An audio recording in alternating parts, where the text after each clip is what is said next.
Evelyn never missed an opportunity to remind me I wasn't fitting in. "You should move closer to the lake," she'd chirp every time I saw her.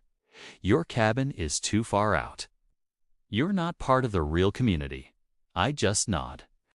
My cabin was on the ridge, private, quiet, and outside her HOA's jurisdiction.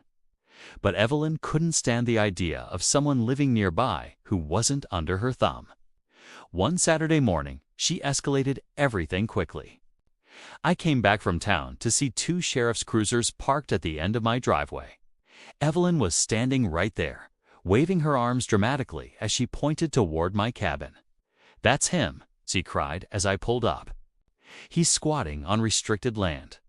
He refuses to move to the HOA-approved area by the lake. Arrest him immediately." The deputies looked uncomfortable, but one stepped toward me. "Sir, the HOA president says you lack rights. She says you're occupying land without authorization. Can we see some proof of ownership?" Evelyn folded her arms, smug as ever. "He can't. He's been freeloading.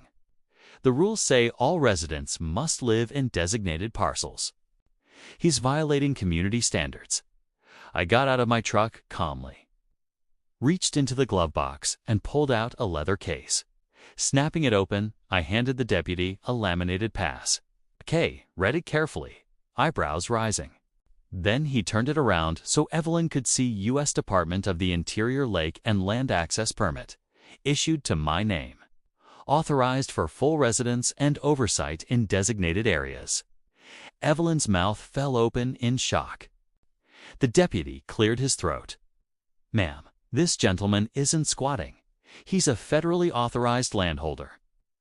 This pass means he has broader rights than your HOA bylaws.